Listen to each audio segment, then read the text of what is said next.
Bonsoir à toute l'équipe, ici le Cannes Football Club en direct avec vous et on va parler spécialement de finale de la Ligue des Champions. Je rappelle que l'Impact de Montréal est revenu du Mexique avec un match nul de 1 partout. Donc les gars, un petit mot d'abord sur ce match aller. On parle pas Sofiane? tous en même temps, ok, je vais commencer. Bon, si vous êtes en mute, unmutez-vous. Donc voilà, Sofiane du Camp Football Club. Ça fait un bout qu'on ne s'est pas parlé à tous les auditeurs et auditrices, conflits d'horaire, les conflits avec les matchs de CONCACAF. Donc voilà, on vous rappelle un partout. Un gros match nul à saveur de victoire pour l'Impact de Montréal au Stade Azteca contre Club América. Rapidement les faits, un but extraordinaire, magnifique de Ignacio Piatti. Et je pense, c'était à la 16e minute, pour ensuite Oribo Peralta pour égalisation à la 89e. Donc voilà, l'Impact a fait ce que peu de clubs et peu de pays ont fait au Stade STK, c'est revenir avec un résultat positif et ne pas perdre. Donc félicitations à l'Impact. Et ils ont su tout faire pour faire que la finale au Stade Olympique, le deuxième match, soit une vraie finale. Donc c'est vraiment un beau roman, c'est incroyable ce qui arrive, puis c'est hallucinant. Moi, je suis un peu sous le choc encore. Je réalise pas ce qui arrive, puis Fred, c'est ton point assez de vue? hallucinant. Ouais, ben écoutez les gars, on a réussi à avoir un match nul de 1-1 avec 32% de possession et 61% des taux de réussite des passes. C'est vraiment un miracle qui s'est passé dans le dernier match. Sortir de là avec un match nul, comme Sofiane l'a dit, moi aussi j'arrive pas à y croire encore. C'est vraiment un conte de fées. Je sais pas si ça va se terminer sur une note positive, on en parlera plus tard, mais quel match de l'Impact. Et ouais, je suis d'accord avec vous. Je pense que l'Impact s'en sort par la peau des dents. Ça fait 2 fois qu'ils le font. En quart de finale, en demi-finale, avec très peu de possession. Ils ont toujours réussi à sortir leur épingle du jeu.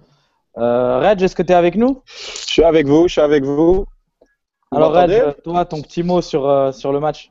Bah, écoutez, je pense que ça a été vraiment un match contre toute attente. Simon l'avait tweeté, ça sera vraiment 11 guerriers contre le Mexique au complet. On a vu 11 guerriers sur le terrain. Et malgré tout ce qui est possession, tout ça, je pense en termes de duels gagnés, de tacles gagnés, etc., je pense que l'Impact est vainqueur. Donc, aller chercher un but comme ça et se faire égaliser dans les derniers instants en plus, c'est plus que du miracle. Moi, j'avais prédit une défaite de 3-1. Donc, ne pas se prendre une volée au Stade Azteca et en plus mettre ce fameux but à l'extérieur qui va être très important pour le match retour. Moi, je pense que c'est un excès, c'est au-delà des espérances de tout Montréal, quoi. Reg, je crois savoir que tu sors d'un dépanneur. Je te vois dans ta voiture. Est-ce que c'est ta manière de t'excuser d'avoir dit que l'impact était géré comme un dépanneur? Non, mais là, l'impact est bien géré. Et puis, je pense que les acquisitions pendant la saison morte, on a vu la différence. Quand on fait une bonne saison morte, on voit la diff. Je veux dire, un joueur comme Simon, on voit la différence tout de suite. Un joueur comme Soumaré, un joueur comme Toya, qui pour moi qui est clairement l'homme du match. C'est incroyable. Je veux dire, d'aller chercher Toya dans le draft, de piller Chivas et on sort avec un des meilleurs latérales gauche comme ça. Je trouve ça fabuleux. C'est bien. On voit que l'équipe, elle est soudée. On voit que le staff, c'est fabuleux ce qui se passe à Montréal. Honnêtement, là, Ben, je suis encore à court de mots. justement, tu me parles de d'homme du match. On va y aller avec nos fameux Saputo d'or et trop de Poutine. On va commencer avec Sofiane. Ton Saputo d'or, ton trop de Poutine pour le match aller? Mon Saputo d'or, il y a tellement les gars étaient des vrais héros. Saputo d'or, j'essaie de réfléchir qui je pourrais le donner. J'ai pas vraiment réfléchi le jour du match, je trouve que juste la performance mérite son Saputo d'or. Mais je dirais Oduro, je vais donner à Dominique Oduro parce que je trouve même je vais même l'ajouter comme mon MVP de la Ligue des Champions CONCACAF 2014-2015. Disons 2015 avec la phase éliminatoire. Donc Oduro il a été excellent durant ce match-là. Il a mérité un carton rouge sur son adversaire durant le match. Et mon trou Poutine, j'hésite. Honnêtement, je vais être très dur. Hein, et là, vous êtes choqués. C'est Laurent Simon. Ouf, Laurent Oh Simon. putain! Ah ouais. Attends, laisse-le. Laurent Simon, Ah ouais. il avait un 9,5 sur 10 jusqu'à la dernière action, le but égalisateur de Club America. Ah, pour toi, c'est la faute à Simon, le but de Club Américain. C'est pas sa faute. Comment il s'est placé au premier poteau, il fait tout le temps ça. Ok, c'est souvent la tactique, tu places le premier poteau pour éviter la déviation. Puis je pense qu'il marquait un des grands joueurs de Club América. Mais en même temps, j'ai trop souvent de fois, je le vois tout le temps, il est jamais dans les tranchées, dans la bataille sur certaines actions. Mais ça, c'est quelque chose vraiment de spécifique. Et j'ai pas vraiment trop de Poutine. Hein. Rio Cocker, ça aurait pu être lui, mais ça me Donc tentait pas trop de le Simon donner. par défaut, c'est ça? Ouais, 6 mois parce que sur l'action, j'aurais bien voulu le voir dans la tranchée et non pas Malas là-bas. Mais je suis vraiment dur. Fred? Ouais, mais comme. Je vais pas donner mon sapoteau d'or. Réginald, on aimerait ne pas parler à ta banquette, s'il te plaît. Vas-y, Moi, vas-y, Fred. moi au contraire de Sofiane, je vais donner mon sapoteau d'or à Laurent Simon, justement.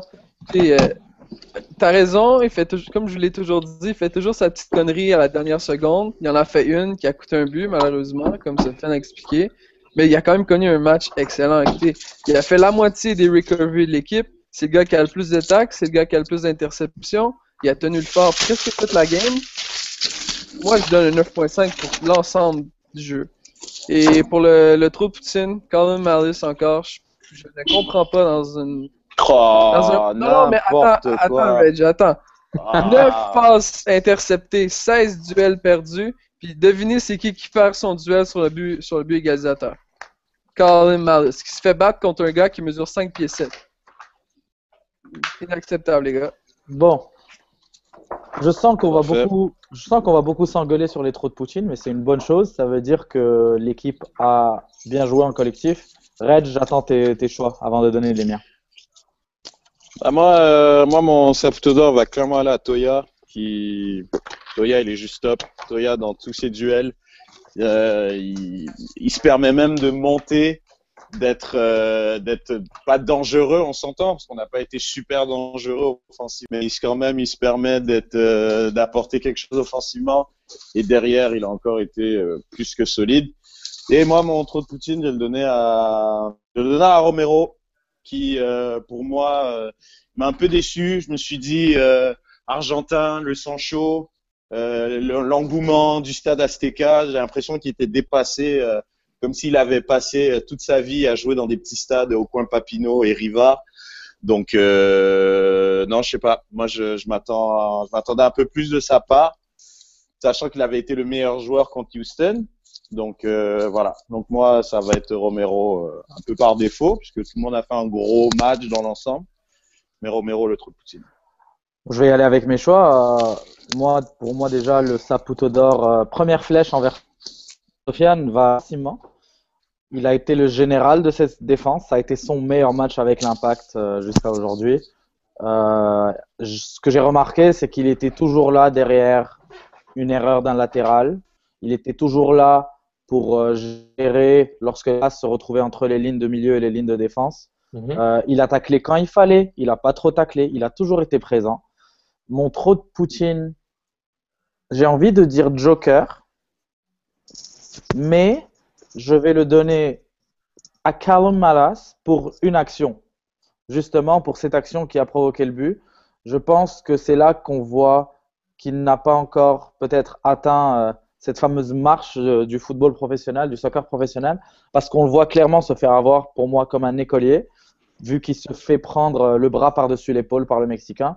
Et à partir de là, par Peralta, et à partir de là, c'était terminé leur duel. Donc on savait que si la balle arrivait là, ça allait être le joueur mexicain qui gagnait le duel. Donc je vais y aller avec Callum Malas. Ouais, mais avec cette logique, tu donnes raison à ma logique de Simon, à qui j'ai donné 9.5 sur 10, sauf sur cette action-là, un trop petit, que ça m'a frustré de ne pas le voir là-bas.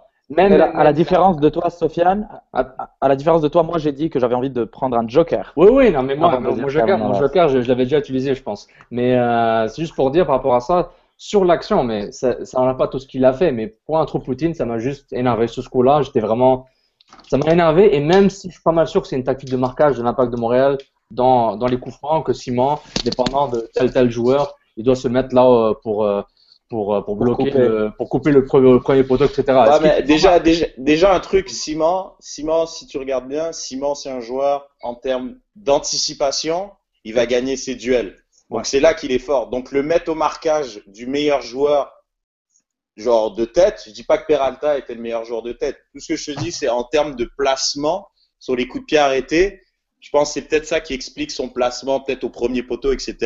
Puis on s'entend, Malas, les gars, Malas, il fait 1m85 au minimum. Genre, Ouais, mais c'est que une positionnement, Red. C'est pas juste la taille. La position est importante. Le timing, la course, la détente. Comme je t'ai dit, sur ce duel-là, il se fait littéralement mettre le bras sur l'épaule. Et puis c'est à ce moment-là qu'il perd toute possibilité de saut. Donc, mais pour moi, c'est là qu'il a perdu le duel, Malas. le même duel, c'est Rio Cocker au duel contre Peralta, ça passe pas, là, je suis désolé. Exactement, c'est pour ça que je dis qu'il y a une différence entre le niveau quasi pro et le niveau pro à ce moment-là. Entièrement d'accord avec toi. J'ai l'impression qu'on n'a pas du rage temporairement, mais on va continuer. Mais On va continuer. Par rapport à ça, bon, l'exploit reste le même. Encore une fois, ce but, c'est du l'impact, c'est un copier-coller, un peu comme à la Wanze, c'est Oduro, un centre. La course de Duka était parfaite et l'anticipation de Piatti est encore plus belle. Juste un Saputo d'or que j'avais anticipé à la première mi-temps, mais que j'ai dû enlever car il s'est blessé, c'est Hassan Kamara. Je pense qu'il était proche d'avoir une grosse performance. Il a été énorme en première mi-temps. Donc voilà, ça résume un peu ça. Mais ça ne change pas. On a parlé de pré-saison avant et la préparation de l'Impact que Red j'avais dit, c'est que pour être honnête, Pachuca aurait dû éliminer l'Impact. On va se dire les vraies affaires comme on dit. Pachuca aurait dû commencer son match.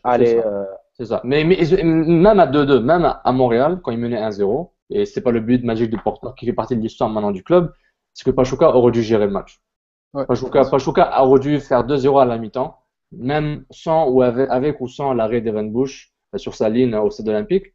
Donc, club américain, c'est Pachuca avec des ailiers plus forts, qui sont quasiment attaquants, avec des attaquants axiaux plus forts, un milieu de terrain plus offensif. Défensivement, ils sont beaucoup plus solides, mais l'Impact, avec sa façon de jouer, ils sont capables de gérer n'importe qui du moment que tu décides d'attaquer beaucoup. En MLS, un peu plus dur. Donc, mais voilà, quoi, c'est un moment d'histoire. C'est incroyable. Il y avait 20 membres des médias montréalais qui étaient au stade Aztec. C'est hallucinant. Je sais pas si vous avez remarqué la production, la qualité de la caméra. Il avait la caméra sur le fil, la Spider Cam, je sais pas quoi, là, ça donnait vraiment. On se demande s'il y aura une Spider Cam au stade olympique. Au stade olympique, on a un Spider Roof, mais on va voir pour la Spider Cam. On a des drones. Est-ce que Red est revenu? Pas encore, non? Je pense qu'on l'a perdu. Et écoute, il reviendra quand il reviendra. Moi, je voulais vous parler toujours de ce match aller. D'un ou deux litiges qui ont eu lieu pendant le match. Donc, il y en a eu un de chaque côté. Un but qui aurait dû être valable pour le club américain qui a été sifflé hors jeu. Il était hors jeu. La caméra qu'on m'a montré, ce qu'on a décidé de me montrer, c'était hors jeu. Maintenant, est-ce qu'il était vraiment hors jeu ou pas? Sur le terrain, je n'étais pas l'arbitre. Mais ce que la vidéo m'a montré, il était hors jeu.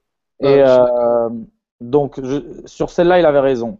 Alors parlons de cette fameuse échappée de Dominique Oduro où il se fait retenir par le maillot par le dernier défenseur du club américain. Fred? Écoutez les gars, je pense que vous savez autant que moi, on apprend ça, je pense, à des arbitres U8. Quand le dernier joueur sur le terrain se fait tacler ou se fait empêcher de progresser vers l'avant, c'est automatiquement un rouge. Je vois pas pourquoi on appelle la faute et par la suite on émet un jaune. Je pense que c'est j'ai de la misère à croire que l'arbitre n'a pas reçu une enveloppe après la partie. Peut-être qu'il y a eu peur. Sans parler d'enveloppe, sans même parler d'enveloppe, moi je pense quand même c'est à chaque fois je veux dire il y a un arbitrage tu sens que l'arbitre est juste à chaque fois pas stressé par l'événement, mais il a peur des conséquences. Ouais, mais t'as vu, il a sifflé l'arrêt de la demi alors qu'il y avait un corner. Genre, mais quel arbitre de la Terre fait ça? C'est dans les règles. Un truc. Dans les règles, l'arbitre n'a pas le droit de siffler la fin d'une mi-temps ou d'un match dans une seule situation. Cette situation, c'est s'il y a penalty. Je comprends, mais c'est une règle non écrite quand même. Sur un corner, ça peut arriver. Je peux te citer quelques moments où c'est arrivé. C'est arrivé en finale de la Ligue des Champions il y a quelques années entre Manchester United et Barcelone. C'est arrivé lors d'une finale de Coupe d'Afrique alors que l'équipe perdante avait un corner à la dernière minute et l'arbitre a sifflé. Ça fait entièrement partie des droits de l'arbitre. On ne peut pas forcément crier au scandale. Par contre, pour ce fameux tirage de maillot du dernier défenseur, je suis d'accord avec vous. c'était le dernier défenseur. C'était un face-à-face avec le gardien. Et Oduro était clairement le premier qui allait arriver à la balle.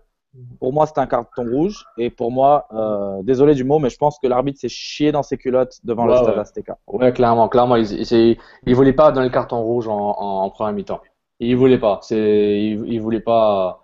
Il voulait pas que ça arrive. Et puis voilà quoi. Ça va faire mal pour l'Impact l'Impact perd un joueur important pour le match retour, Evan Bush. C'est presque confirmé. Mais en attendant ça, ils auraient pu clairement profiter de jouer 11 contre 10. Mais une chose que je pense qu'il faut souligner aussi, c'est que j'ai pas l'impression que America a donné son 100% au niveau de son potentiel. Ils ont donné le tout pour gagner le match. Ils ont eu 20 tirs. Evan Bush était hallucinant. Et ils ont eu des tirs trop centrés sur lui aussi. Mais personnellement, j'ai l'impression que ça se voit tout de suite qu'ils s'en tapent. Genre, moi, je peux pas comprendre que un de leurs meilleurs buteurs, je crois, en CONCACAF, il était sur le banc. Il est sur le banc, il est rentré avec comme 5 minutes à faire dans le match. Je tiens à vous dire qu'il revient d'une très longue blessure, qu'il est blessé depuis septembre et qu'on ne voulait pas lui faire enchaîner les matchs. Vous parlez de qui, de Zuniga? On parle de Benedetto. Ouais. Non, Red, j'ai parlé de Zuniga. Zuniga, ouais. Non, parce que Benedetto, il a fait un match correct. Il a été inexistant, juste sauf sur 2 actions, mais sinon, il aurait pu facilement marquer 2 buts. Il rate son ciseau, puis sa tête est trop centrée sur Bush. Mais ça ne change pas que, personnellement, genre, je pense, ils sont donnés à 100% physiquement, je pense, mais je pense que leur potentiel offensif, peut-être ils ont donné 40%. Ils peuvent donner encore plus parce qu'honnêtement, c'est des faits de jeu, hein. Le poteau sur Bush, sur la frappe incroyable qui aurait été genre un début de l'année. C'est une frappe hallucinante, donc voilà quoi. Red, je sais oui, vas-y, Red. Minimum. Ils ont voulu passer avec le minimum. Sauf que, voilà, le minimum a juste pas été suffisant pour les battre, quoi. Genre, l'impact, ils sont donnés. Et je le redis, contre des équipes MLS, l'impact n'y arrive pas. Parce qu'on a beau dire ce qu'on veut, c'est une ligue peut-être plus faible globalement que la ligue mexicaine.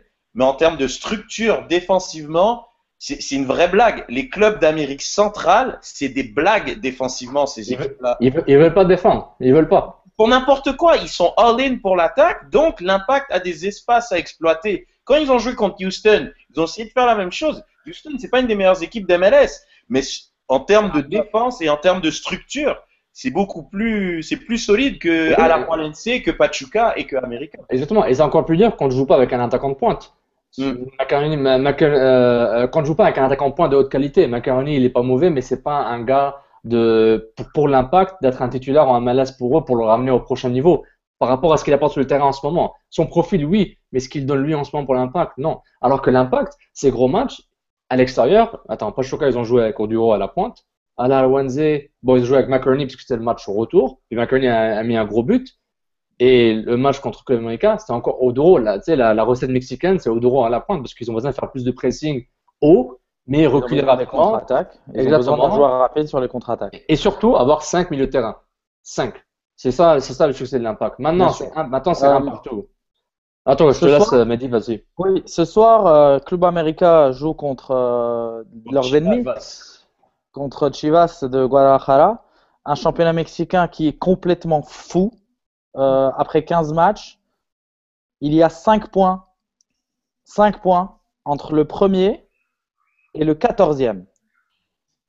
Voilà, mais c'est pour ça ils sont encore dans la course, donc ça m'étonne pas qu'ils aient négligé. Ils ont le derby aujourd'hui. Ils ont le derby. S'ils gagnent, ils sont à hauteur de points de la première place. Donc, est-ce que bonne chose, mauvaise chose pour l'Impact? Excellente chose pour l'Impact. Ils ont le déplacement en plus à Montréal qu'ils vont faire soit dimanche soir ou lundi matin, ouais. Soit après le match de dimanche d'aujourd'hui ou soit lundi matin. Il faut qu'ils s'habituent au synthétique. Je trouve que c'est beaucoup d'impondérables qui peuvent potentiellement être à l'avantage de l'Impact.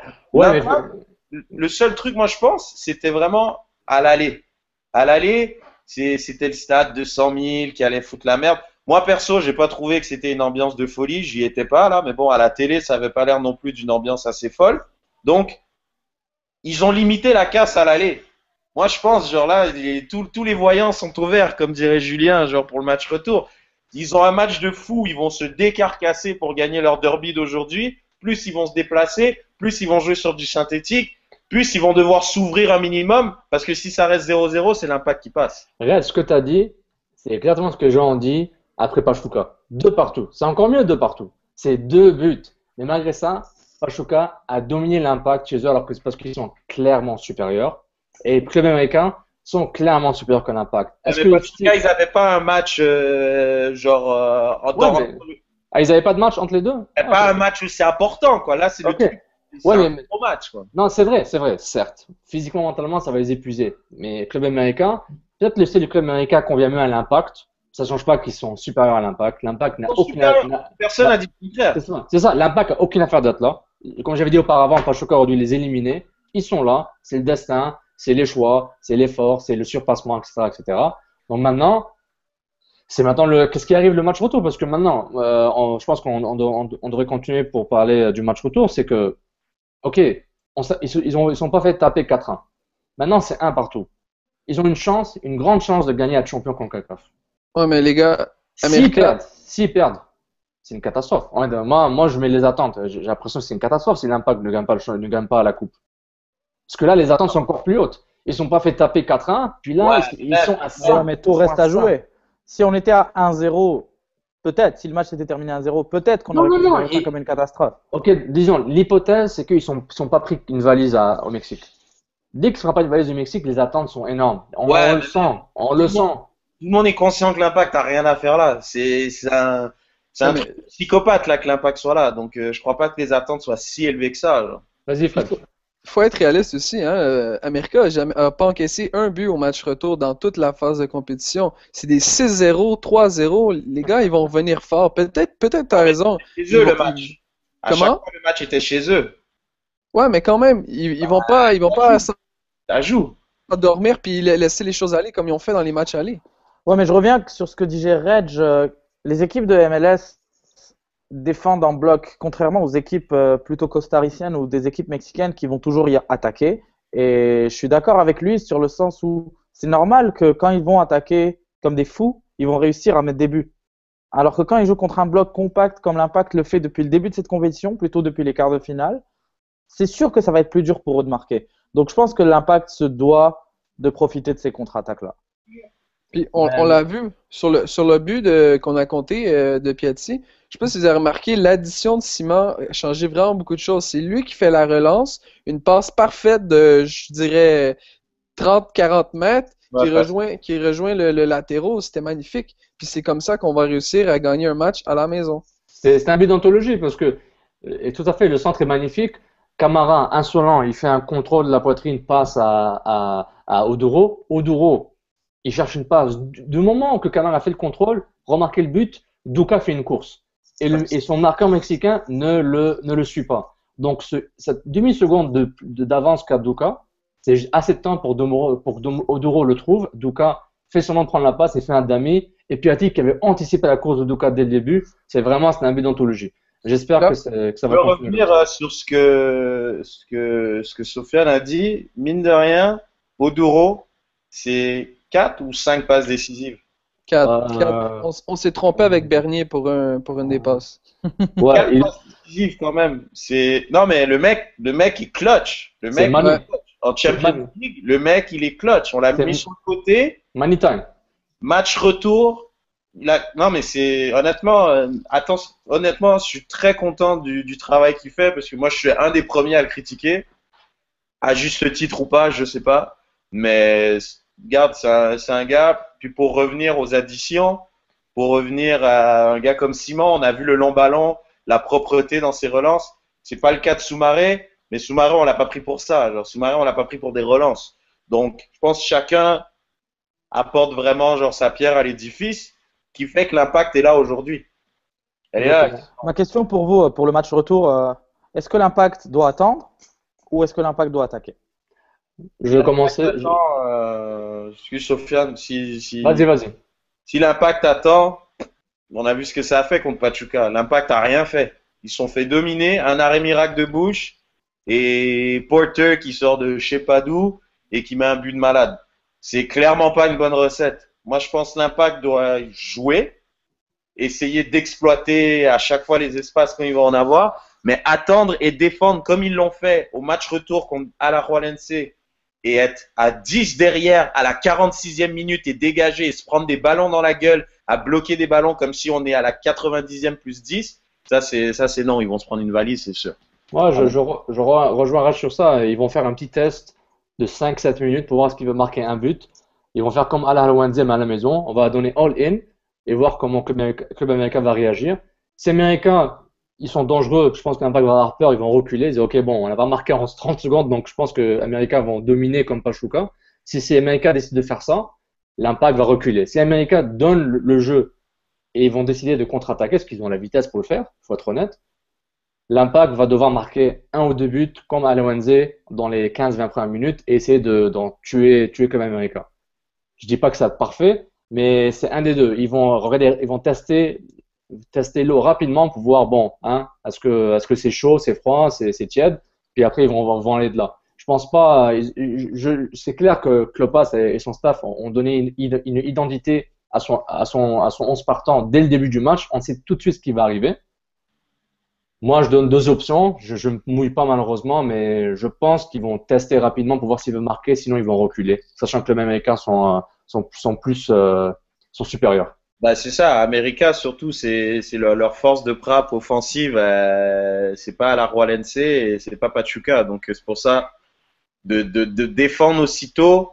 Mais après c'est Klopas. Klopas c'est un mec défensif. Alors, Klopas, Et le truc énorme, je sais pas si Fred va vouloir en parler, c'est l'absence potentielle à 90% d'Evan Bush. Ouais, justement, je voulais juste en parler rapidement. On n'a pas toujours aimé le travail d'Evan Bush, mais honnêtement, est-ce qu'on peut se dire qu'il a connu le match de sa vie avec l'Impact? Ouais. Ouais. Non, il a fait un bon match. Je pense qu'il est en train de connaître un peu la compétition de sa vie, ce Bush, et c'est très dommage. D'ailleurs, c'était mon prochain sujet, avec l'absence quasi certaine de Bush, avec Cronenberg qui ne peut pas jouer, vu qu'il a déjà joué cette compétition avec le New York Red Bulls au premier tour, avec Maxime Crépeau qui est blessé, et avec le gardien d'Edmonton en qui Youssef Daha a clairement dit qu'il considérait qu'il n'avait pas le niveau pour jouer ce match retour. Oh. Qu'est-ce qu'on fait? Ben il y a tout un événement là sur Twitter là où genre tout le monde veut que les autres clubs prêtent leurs meilleurs gardiens, genre Kennedy, Johnson. Moi j'ai dit qu'on donne les gants à Manu, man. Emmanuel Lisandre. Les gants à Manu, man. Ou à Ludovic Grenal. Oui, un ami de l'émission. Est-ce que Youssef, moi j'avais dit qu'on devrait les donner à Carey Price, mais bon, on va rester calme avec ça. Maintenant, mais de manière un petit peu plus sérieuse, est-ce que vous croyez que c'est faisable de faire un échange avec une équipe de la MLS? Est-ce que ce n'est pas un gros je m'en fous de la MLS au reste du monde pour dire regardez, on peut faire un trade puis le refaire tout de suite après le match? Qu'est-ce que vous pensez de cette situation-là? Vas-y Fred. Il y a beaucoup de rumeurs qui persistent dans celle de Sean Johnson. Moi, je trouve la solution assez intéressante. Tu échanges l'argent contre un joueur si la MLS veut s'impliquer et donner une partie des fonds. Moi, je le fais demain matin. Je pense que Crépeau, justement, revient de blessure, c'est pas une solution qui est viable. Puis le gardien d'Edmonton, je suis désolé, mais écoute, c'est 2,30 sous pour $1. Je veux dire, il n'y a aucune chance que ce gars-là commence. Après ça, est-ce que Nick DeSantis va nous sortir un petit lapin de son chapeau? J'ai hâte de voir ça. Vas-y, Reg. Ouais, je trouve ça. Je sais pas, j'ai envie de faire un parallèle. J'ai envie de faire un parallèle avec la Ligue 1. Et je trouve ça drôle parce que tu vois, le PSG, ils représentent la France. Ils étaient pris dans un espèce je sais pas, ils étaient dans un calendrier hyper compliqué, tout ça. Et puis bon, ils ont demandé à repousser des matchs. Et on leur a refusé de repousser des matchs, justement parce que, voilà, en Ligue 1, en tout cas, bref, on en reparlera une autre fois. Mais de pas espacer les matchs pour donner une meilleure chance au PSG de se préparer pour la Ligue des Champions, ça montre la mentalité. Et là, tu regardes un contraste complètement à l'opposé. Tu regardes la MLS, ils sont prêts à créer des règles, des pieds et des mains pour genre leur prêter un gardien pour qu'il puisse bien représenter la MLS. Genre, je trouve ça. Puis comme on l'a dit souvent, la MLS, ils inventent toujours des règles à gauche et à droite, donc why not? Moi, je trouve ça cool. Mais ça ne ferait pas perdre la crédibilité à la Ligue, moi je trouve. On cherche à être en expansion. Est-ce qu'on verrait un jour le PSG en finale de la Ligue des Champions, puis Monaco a le meilleur gardien de France, et se dire ok, on va vous prêter un joueur. C'est illégible, ouais, mais la MLS, elle s'en fout. Tant qu'à aller vers la collusion, vas-y à 100%. Ça sert à rien. Genre, tant qu'à aider, je sais pas moi, tant qu'à aider Seattle à chercher Dempsey, à dire à Bradley va à Toronto, Mais ça ça, serait bien ça pour reste, toi. Ouais, ça ouais, reste du management intra-ligue. Là, c'est vraiment la ligue contre le reste. exactement. Bah, ils ont repoussé 2 matchs pour l'Impact. L'Impact a genre 25 matchs au mois de septembre maintenant. Donc, et la MLS est affectée par ça parce que c'est toutes les équipes qui vont devoir jouer un calendrier plus serré dans les derniers mois avant d'arriver au playoff. Mais Donc, tant qu'à faire, c'est ça. C'est ça. c'est un bon choix parce que la MLS se dit, c'est de la visibilité pour ma ligue. Ils se rendent super loin. Ils vont se Exactement. ce qui est bien. Je trouve ça super intéressant justement que Garber. Exactement. Bah, Donc, il se passe quoi? Si jamais on gagne la Ligue des Champions et qu'on va en Coupe du Monde des clubs, on peut ramener Gerrard, Villa, Non, mais attends, tout le monde, et Là, puis on va attends, représenter attends, la MLS en Coupe du Monde des clubs. c'est pas la même chose là. On Si, n'est pas en c'est- train de se c'est ça que vous pacter un dites. club entre parenthèses.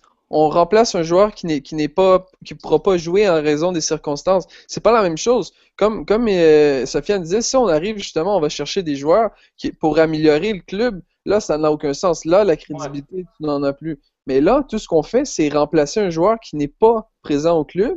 Tu vas chercher pas une superstar, on va pas chercher Rimando, là. On va juste chercher un joueur qui a le niveau de l'équipe qui est présent. C'est un gardien qui est presque équivalent à Bush. Ça dépend, là. Tout le monde peut donner son point de vue là-dessus. Mais on n'est pas en train de se booster un club, là. Mais s'il y a un critère à avoir, je donne 2 critères à ce gardien en pré-MLS ou peut-être à l'AC Milan ou à Juventus. 2 critères. Qu'il soit bon dans les sorties aériennes et qu'il soit bon dans les pénaltys. Parce que je sens qu'il y aura du 120 minutes puis il y aura des pénaltys. Moi, je conseille ça. prends le gardien de Houston, man, Derrich. Derrich, clutch. Sinon, on peut tout en prendre, genre Rimando, comme a dit Fred. Moi, Rimando, moi, ça me va, moi. Nick. Bon, bah, merci les gars. Je sais pas si vous avez d'autres choses à rajouter concernant le match retour ou peut-être un petit pronostic. Ah non, moi, je fais pas pronostic, non. C'est trop tight. On Non, se oublie pose ça. pas ça. Non, moi, j'ai trop peur. J'ai Reg? une petite question pour vous, les gars. Est-ce qu'on y va pour Cooper en pointe? Pour un match comme ça, un gars qui va réussir à tenir pour aider la contre-attaque? Non, je l'ai vu jouer pour l'équipe USLFC Montréal. Il a pas les jambes pour commencer un match. Et puis, Non. si tu cherches un gars qui va vers la pointe, c'est McCarney va le faire un peu plus et Cooper. Je serais choqué qu'il commence le match. Peut-être il va rentrer s'il a un pack perd, puis ils ont besoin d'une présence. Mais je l'ai vu jouer contre les Kickers de Richmond, une mi-temps avec FC Montréal. C'est un grand gars qui aime jouer sur les côtés, puis il est pas encore. Tu sais, c'est ses premières minutes pro depuis l'année, parce il s'est à peine entraîné avec Seattle. Donc, Ouais, je suis d'accord avec toi, Sofiane. Moi, je pense que si l'Impact commence le match en se disant qu'ils veulent faire le jeu, c'est McInerney. McInerney qui va jouer. Si l'Impact commence en se disant qu'on va aller sur des contre-attaques, c'est Oduro qui va aller en pointe. Ça va être la même formation contre Alawenze à la maison, mais il y aura pas Bush, il y aura Nick Remando. Donc, les gars, ça passe ou ça casse? Moi, je pense que ça casse. Ça casse? Comme je Je vais vous dire, la mosaïque que l'Impact a prévue en début de match, ça va casser parce que personne ne sera encore dans son siège. Je suis assez optimiste, je pense que ça va passer. Ça va passer? Moi, je pense que ça va aller en penalty parce que je suis pas capable de me mouiller. Voilà quoi. Je suis une grosse merde. Et voilà. Et toi, Fred, alors? J'ai un élan d'optimisme, les gars. Je sens que Piatti va nous faire encore le coup. On va encore aimer plus ce joueur-là. Puis, comme un de mes amis a dit, que j'ai un gars ou une fille, je nomme Piatti à cause du match de mercredi. Ton ami n'a pas compris. Hein. C'est Nacho qu'il faut l'appeler, pas Piatti. Je sais, je rigole. On a 2 pour, 1 contre et 1 qui ne se mouille pas. Bon, bah, les gars, merci beaucoup pour ce broadcast spécial Ligue des Champions, spécial finale. Et puis, on espère vous voir en ondes, vous entendre en ondes très bientôt. Merci Reg, merci Sofiane, merci Fred. Ça fait plaisir. Et puis à très bientôt. Ciao. Ciao, l'équipe. Ciao! Ciao. Ciao les gars.